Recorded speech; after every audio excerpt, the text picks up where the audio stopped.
Welcome to another exciting episode of the Professional Plumber Podcast. My name is Willem. I'm your host. And in this episode, we're going to do a little bit of a business-orientated discussion. We're going to have a little bit more of a business-orientated discussion. We're specifically going to be talking about contracts. And that is to give you, the listener, a better understanding about contracts, how South African law affects it, how contracts are formed, and what can go wrong if proper contracts are not put in place. Now, for this conversation and for this discussion, I have two guests with me dialing in, and those are Mr. Brad Boertje and Mr. Steve Brown. Gentlemen, a warm welcome to the two of you, and thanks a stack for joining me. And morning, listeners. Morning, Willem. Thank you. Just before I give the two of you an opportunity to introduce yourself to the listeners and the viewers, I want us to just hop into some ad breaks. To our listeners and our viewers, don't go away. We'll be right back right after these.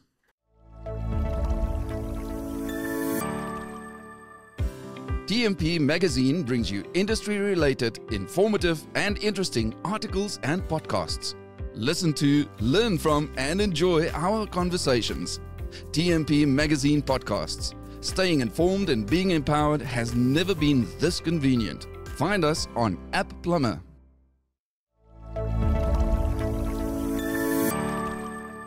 Welcome back. You are still tuned into a lacquer business-themed or business-orientated episode of the Professional Plumbing Podcast.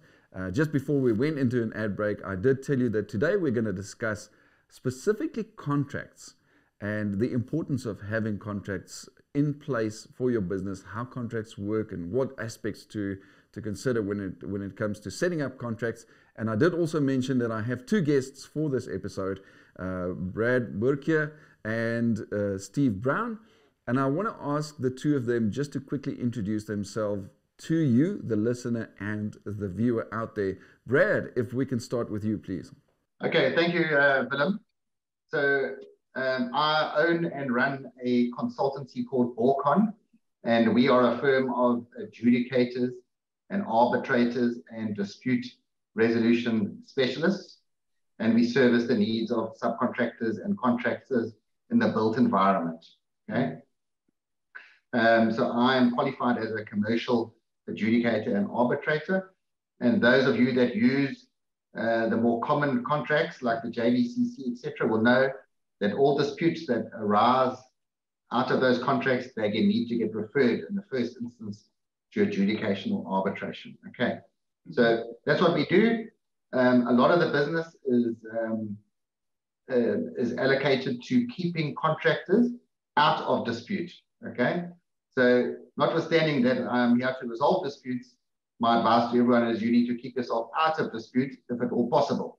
So those are the other services we offer to our clients. Thank you, Willem. Mr. Brown, we are quite familiar with you. We're also familiar with Brad. We've heard him on podcasts and we've heard him on the morning webinars.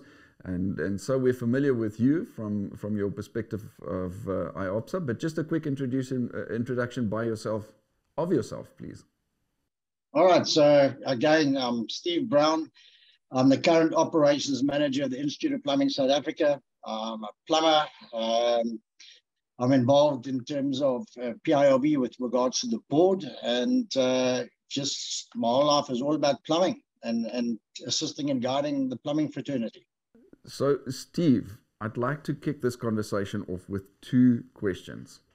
And the first is, from your perspective, I mean, you are a plumber, you're a qualified plumber, you've been in the plumbing industry, you've had your own plumbing company.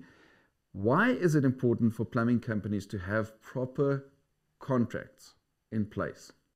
I think, if we go and have a look at the history, and a lot of our complaints that we come through in assistance and guidance from the plumbers is because of the fact that there is no contractual agreements in place. So the importance of that is making sure that all the dots and the T's are crossed and dotted, and to make sure that there's no disputes, that you can basically cover yourself. It's protection for yourself.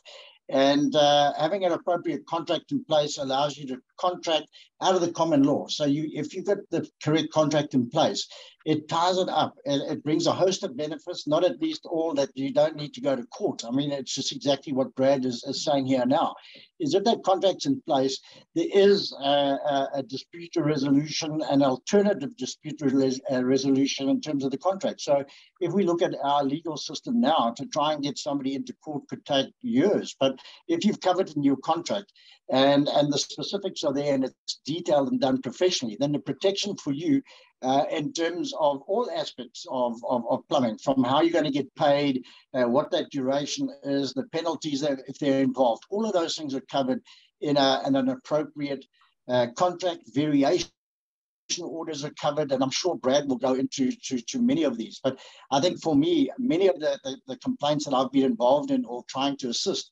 is that there's actually no contract in place. And that for me is a big concern, is that plumbers are getting involved in work that they've got no idea how they're going to get paid. Who's actually paying for them? Are they working for the owner, or is it directly to developer? Are they a domestic contractor? Are they a nominated? They have got no idea. So the risk in terms of that is huge. And a lot of plumbers will go to the wall because they haven't got a decent contract in place. And that's for big works. And, for small works. I mean, how many things can we purchase today on an HP without signing something about how you're going to pay for it, what the terms are, et cetera, et cetera. So going back to even your terms and conditions, not having those in place puts you at risk. Sort of, it sounds like it brings everybody on the same page, both the consumer, anybody else who's involved on a project, on a construction site for that matter, or whatever, the customer, the consumer, the end user, as well as the service provider, which is the plumber. It sets out the expectations for all parties, that everybody knows what to expect, when to expect it. It sort of aligns those expectations and the working rules by the sounds of it, Steve. Yeah, so again, having that contract in place will reduce disputes that may occur, down the line. I mean, we all know how contracts start. It's like the honeymoon period, and then you get into that middle sort of period where everybody's getting a little bit agitated. Then before you know it, you're at final account stage. You're getting hammered by VOs. You're getting hammered by variation orders that haven't been signed, and there's disputes. And then what happens is it's not covered from the onset. I think we're going to get to those risks of the things that can possibly go wrong a little bit later in this conversation, and I'm actually looking forward to that because I think that's a very vital part of this discussion. But my second question that I want to ask Steve is, what type of plumber or plumbing service provider will require to put contracts into place? Because in my mind, as a lay person, I don't own a plumbing company, but certainly if a plumber simply goes out to site to do a geyser replacement or a little bit of maintenance work, or install a faucet, or just simply unblocking a drain, do those kind of works, I mean, those kind of jobs, do they also require a contract being put in place, or does the quotation and the acceptance of the quotation by the customer simply, does that suffice? So, again, within plumbing, we've got our general maintenance, then you've got your alteration works, you've got your small works, and then you've got your major contracts. And I think every single one of them, in one way or another, has to have a form of a contract in place. So if you were, for example, going out to do a repair, a burst pipe in the garden or something. So, in terms of even the discussion that you have in that telephone call, because it's a service call, but then, you would communicate to that consumer, whether you cash, COD, 30 days, and your terms and conditions would go with it. As I said earlier, terms and conditions are things that many of the plumbers don't have in place, or if they do have them in place, they're limited. Take an example of going to put a geyser in, you could be spending 12,000, 13,000 rand. Now, where in South Africa can you go and get 12 or 13,000 rands worth of credit without somebody checking and verifying how you're actually going to be paying for it? So it's that type of thing that comes up. And without having that in place, as a geezer, as an example, as you've used, the next thing you get from the homeowner is, I'm waiting for the insurance to pay me.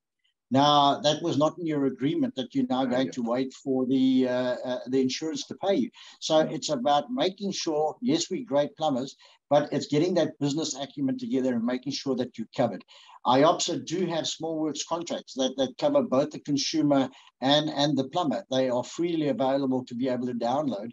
And then we obviously have individuals like Brad that can come in and specialize in terms of the JBCs and the various other contracts that are in place. So anybody that's doing business without having any form of either your terms and conditions signed and accepted and agreed on before you start the work, or having a contract in place, is putting yourself at risk. And I think that's one of the key things for me anyway, in terms of my part of my portfolio, is the first thing that we ask the contract is, please send us your terms and conditions, or please send us the contract. And it's scary, Willem and Brad, how many times the same individual, and we've had one or two that 3 times they've come to IOPSA saying, well, I'm not getting paid. And we say, where's your contract? And you would think the first time he would be in a position to say, okay, I've learned something, but not 3 times. That just shows me that the lackadaisicness, or not going out to explore different ways in which to protect himself. And again, it just keeps both parties on the same page, and it makes sure that the working rules, everything is aligned, who's responsible for what.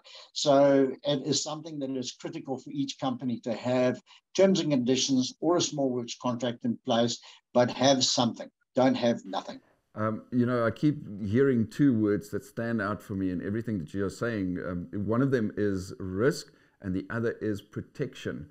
And protection can certainly be viewed as one of the benefits of having proper and applicable contracts into place. So I've got a couple of questions that I want to shoot toward Brad. But just before I do, Brad, I want us to just go into a little bit more of an ad break. To our viewers and our listeners, don't go away. We'll be right back after these.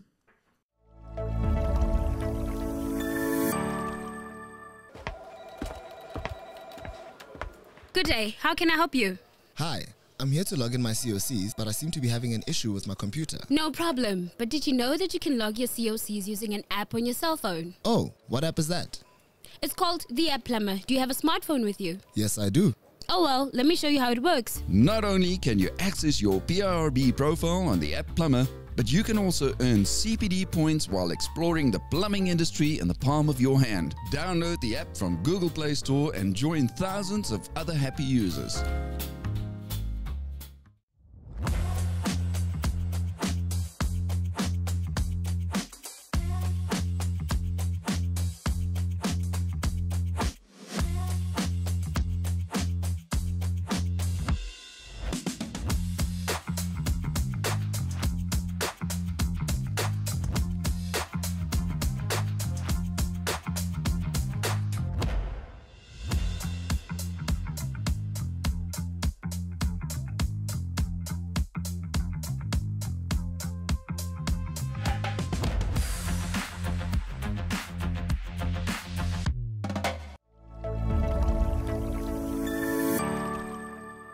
Welcome back. You are still tuned into the Professional Plumber podcast, and we're today in this episode, this business themed episode, we're discussing contracts, the importance of everything involving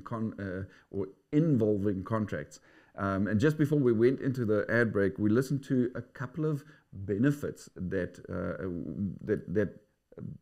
having contracts in place offers, and we also listened and heard Steve mentioning what type of jobs should have contracts in place. 2 words that stood out for me was risk, and we are going to look at the risks that are involved in not having contracts in place. The other word was protection, and that it offers legal protection by what I could derive from what Steve was saying, and also by Brad's introduction when Brad introduced himself. Brad, I've got a question for you now. One of the benefits of having appropriate contracts in place is that it offers legal protection. So how does South African law apply to specifically the construction and even the plumbing industry? Okay, good question, Willem. Thank you. Let me just go a step back. So you heard Steve say that people are contracting without a contract. Okay, and I just want to clarify that any two people, whether they're natural people or juristic people, that enter into an arrangement for one person to supply something and for the other one to pay for it, okay, have entered into a contract. Whether it's verbal, written, signed, or not is irrelevant. So when Steve says you're contracting without a contract, what he really means is you're contracting in the common law, okay? And you are subject to the provisions of the common law, which are not made for the small man in the street and the small business, okay? Even for the medium-sized business. I mean, the courts are not there to service those people, okay? So the problem with not having a contract is that it exposes you to interpretation, okay? So let's say you have a verbal agreement. You arrive there. I use the example, Steve, you know, you're going to replace a burst geyser, and you have a discussion about it. You agree a price, and the guy says, I'll be there tomorrow. If something goes wrong with that contract, then it's his word against your word. You still have a binding contract, but the difficulty is the interpretation of what was actually agreed. That is why we have to have a proper contract. It doesn't have to be signed, believe it or not, but it has to be written, okay? It has to be exchanged, and there has to be offer and acceptance, which we'll possibly get to a little bit later. Okay, so why do you have to contract out of the common law? And what legal protection do you get if you elect to do that? Well, construction projects are peculiar for various reasons. So, for example, you get paid, you get what's called an interim payment, which may be every week, every fortnight, or every month. The common law says you only get paid when you deliver everything, okay? So I use the example of a motor vehicle. You buy a car, a new car, they deliver the car, you pay for it. You don't pay them in installments while they're making your car in the factory. But construction contracts do work like that. The common law's got no provisions for interim payments like that. Okay, so that's the big one. Of course, you have to agree a program. You have to have a procedure for variation orders, etc. You've got to have a procedure if there's delays and you need to get an extension of time, escalation, the prices are going up. The common law doesn't cater for any of that. So you have to have a written contract. And like Steve was saying, there are lots of them that are available to you. And there's no reason why you should not be entering into them. Of course, they also all bring what we call alternative dispute resolution, mediation, adjudication, arbitration into the fray. Okay? So you can't take a matter to court. Okay? You can go to the small claims court. The new ceiling, I think from 2019, is 20,000 Rand. So for a claim, so the small claims court is certainly available for the very small matters. You have to go represent yourself. Of course, there's no attorneys or representation allowed, but that is certainly an avenue for the very small contracts. I don't know if there are delays, and I don't know what the procedure is with the court, but I know, you know, normally it's a nightmare trying to get a date, etc. All right, so, and of course, they also detail things like penalties, which, you know, if you're in the common law, you're exposed to damages, which is like a minefield. You don't know what you're in for. In a contract, you can record. If I'm late, I'm going to pay you 1,000 Rand a day. Can't claim anything else from me. So all of that legal protection comes in when you have a proper contract. Huh? So it's quite interesting to hear that, you know, because again, as a lay person, I don't own my own company, and I deliver services, but I'm an employer, so you know, my employer handles the contracts and those kind of things. So for me, it's very valuable to learn this from the two of you, Brad and Steve. Brad, let's talk about how contracts are formed and what obligations do they place or on the contractor itself. Okay, Willem. So all contracts, okay, are formed when somebody makes an offer and somebody else accepts that offer. The other party accepts that offer. So if you put it into a construction environment, let's say you're working, you asked to tender on a project, okay? That when someone asks you to submit a price or a tender, that is nothing more than an invitation to make an offer. When you submit your tender or your quote, you have now made an offer to the other party. They need to look at your offer. If they accept everything in your offer, they can accept your offer as it is, either orally or in writing, by email, even by their conduct, okay? So if they tell you start working tomorrow and they haven't reverted on your contract, it actually comes into place as it stands. You don't want things like that. You want them formally done, okay? No interpretation issues. If they're not happy with your quote, they can say, oh no, your price is too high. We're changing the spec. The time you need is too long. We can't handle it. So can you do this? Okay, that's called a counter offer. So they have now made a counter offer, and it's open to you to decide whether you want to accept what they've offered you. You can also make another counter offer. Okay? And that process often happens while people are going back and forth, negotiating terms and trying to get to a fit. Okay, and when that process is finished, and the one party says to the other one, I accept. That's how a contract is born. Okay. In terms of obligations, I think I've covered it. Generally, your employer or your client only has one obligation, and that is to pay. Okay? He may have a design obligation if he's using an agent to do design. On the smaller stuff, he hasn't. You're going to do the design as well. But as the contractor, you've got hundreds of obligations. Okay? Safety, quality, program, etc., etc., etc. Okay, so most of the obligations in a contract sit on the one that is providing the service.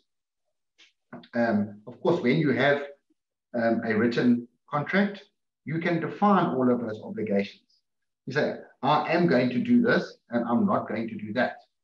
So later on, if there's a difference of opinion or a disagreement, you can say, well, that's in the contract.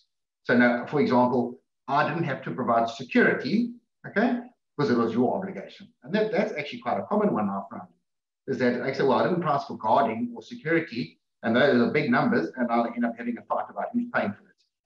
Or, you have been using my generator, and I've had to put all this petrol in it, now you need to pay me. So all those obligations, they need to be defined in the contract, so there's no argument later. Okay. We keep referring to the word dispute. Brad and Steve, there are quite a little bit more information that I would like to get from the two of you, and more specifically focusing on some of the risks. We have mentioned it throughout the conversation so far, and then Brad, also from you, to talk about the basics of the common standard form contracts in South Africa. But I think before we go to those two questions that I have for the two of you, let's take another quick ad break. To our listeners and our viewers, please don't go away. Stay tuned, because we will be right back after this. The PIRB Master Plumber Recognition Program has officially arrived. As an essential service to society, there must be constant growth and development within this important and ever-changing industry. Developed by the PIRB, the Master Plumber Recognition Program has launched as a new PIRB designation, allowing industry champions to take the lead. Skilled and experienced plumbers equipped to take the lead, enroll today to start your journey in becoming a recognized PIRB Master Plumber.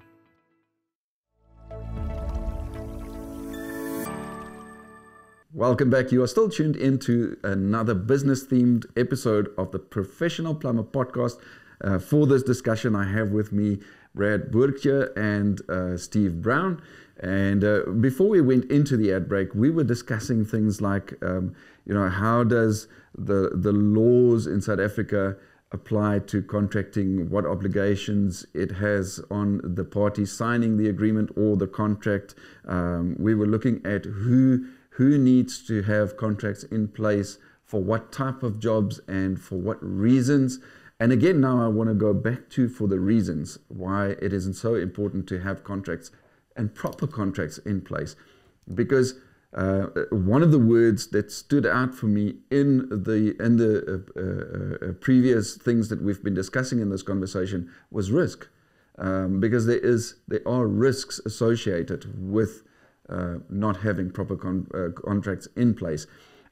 Steve, if I can ask you, I do realize that we have mentioned quite a few things that can go wrong and quite a few risks that are associated, but just briefly touch on those again. And Brad, you're welcome to contribute to that if you would like to. Steve? Yeah, so I think we've covered it and Brad's gone. So again, just for me is the payment disputes, not being paid at the end of the contract. Whereby, as Brad said earlier, penalties, that are not covered, responsibilities, who's responsible for what. And invariably, most of these come out, even if the design is not correct. I mean, we get some contracts where the plumber is like a supply and fit, and he's now responsible for that installation. So the risks in terms of that, the credibility of the company that could be brought into disrepute because of not being able to pay your suppliers at the end of the month, being able to pay your staff. What happens if there's a strike action? As an example, today we're talking about individuals coming in, things like escalation. How do you get paid for that? And if it's not tied down, if it's not written down and covered, then the risk is huge. And whether that's in a big project or a small project, if you're doing a bathroom, for example, the costs that come with that in terms of the client now, the dispute with the tilers, who's doing the tiling, who's doing this, when is first fix being done. So all of these things come into play. And again, it's just that not being paid, putting yourself at risk, and there's no reason for it. There's, as we've said earlier, there's so much information and detail and individuals that can assist and put these things together. But, as Brad says, yes, it's a, willing buyer, willing seller type of thing. That is great. But then try and defend that. I've been to the small claims court to represent plumbers, in terms of that. And it's a mission. It really is, when they've got to bring somebody else in to interpret because they're not plumbers. And that is what Brad is saying, is make sure that we've covered all of those things. Responsibilities, deadlines, penalties, when they bring a project forward, where's that covered? When they decide that, the main contractor is now behind and they want to escalate the project to finish it beforehand. Where's that covered and how do you do it? Do you get paid for that? In terms of speeding it up, where are your rates and how are you covered? So I'm sure Brad will go into that. And I'm just going right down to brass tacks here, is that without it, you are putting yourself at a massive risk. I do know, before I shoot my next question to Brad, one of the things that keep popping into my mind is that if you don't make provision for certain things, I mean, let's say, for instance, you have an estimated cost or an estimated time that something that you estimate when you sign your initial agreement, and in your mind, you thought to yourself, okay, that this specific task or job, part of the contract, should take me a day. But now something happens and it takes you 2 days. Certainly not putting a clause in your contract to make provision for unforeseen circumstances or for underestimation or something like that. That's also a risk, Steve. Would you agree? Most definitely. And I think those are the type of things that are covered in that contract, because, when you're putting that together, all of these things through experience will be brought in, and of those individuals that you're using to put that contract together.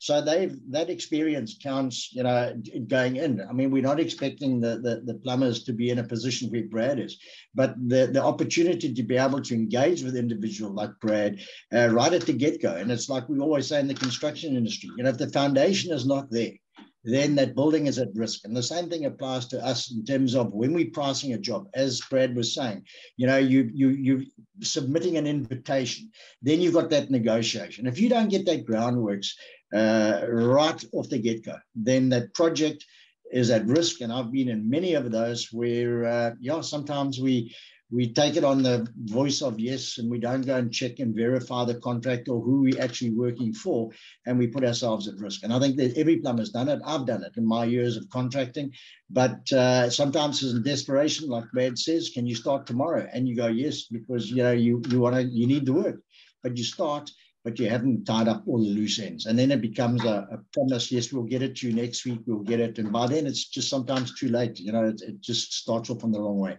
So get the foundation right. Make sure that everything's covered and everything is protected in terms of you and your performance and what you're going to be doing. Get your house in order. Brad, we are drawing to a close of this specific episode, but I have one last question for you, because I think this drills down right to the bottom and the crux of this conversation. Let's talk about the basics of the common standard form contracts in South Africa. Okay, thanks, Willem. Let me start by saying that I completely agree with everything that Steve has just said, okay? And I suppose to go on from that, life is such that you can't just hope for the best, okay? And if you look at the amount of litigation and dispute that goes on in this country and the world, Australia is worse than us. You will know that you need to cross your T's and dot your I's and get everything sorted. Okay, you can't hope for the best later, and the best time to do it is when you in the honeymoon period, as Steve says. That is a common phrase in the industry. Okay, so there are many standard form contracts. They're published by the JBCC. The master builders have them, as Steve alluded to. Our OPSA have them, okay? The JBCC has even introduced a new contract called the Small and Simple Works Contract, perfectly suitable for people that are contracting directly with domestic clients. And you can adapt your terms and conditions as well. But I wouldn't recommend that. I would recommend use a standard form contract that a body of experts have put together over the last 20 years. That's what they are. And they will cover all of those risks we spoke about: time, quality, safety, penalties, dispute resolution, acceleration, which is what Steve was talking about, which, by the way, you won't find in any of those agreements, because they're actually not allowed to give you an instruction to accelerate. You have to negotiate that and agree a price before you do it.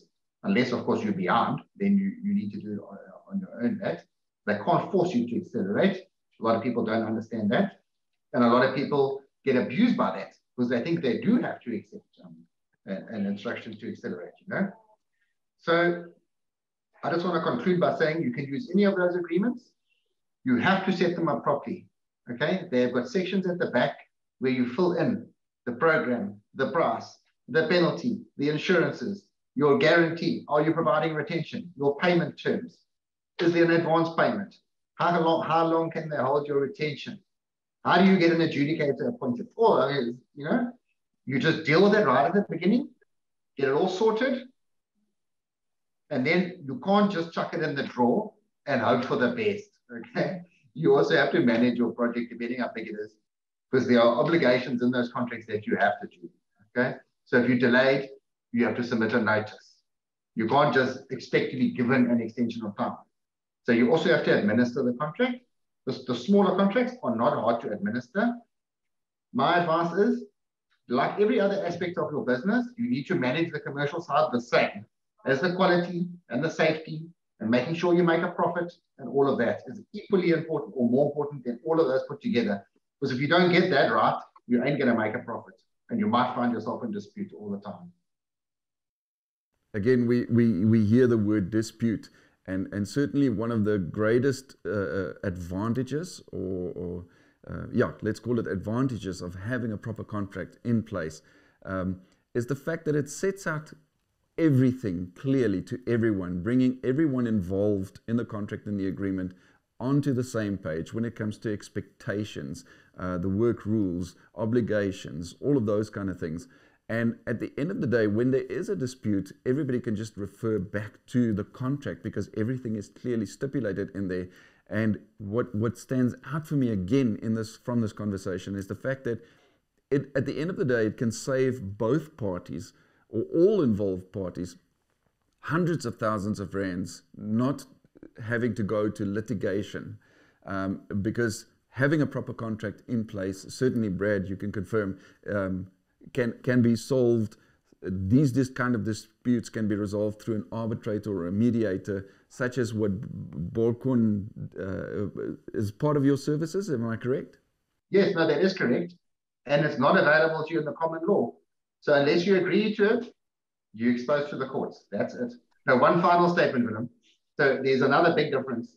So if you get an adjudicator to determine a dispute, okay, that adjudicator, like me, has been properly trained and accredited, and he's also registered, okay? And he is chosen or nominated because he has a specific experience and expertise in the field, okay, of contract. If you go to court, you end up with a judge, he knows nothing about construction contracts, absolutely nothing. Now you've got to try convince, you've got to try educate him and then prove your case. I've been down that road. You don't want to go there. Okay. Brad, just very quickly, if people would like to get hold of you, your company, to maybe find out more and learn more or make use of your services for that matter, have you got a website that they can visit? Yes, absolutely. So it's www.boertje, BORCON.co.za. You can send an email via the link on the website. You can find our office numbers on there, etc., etc.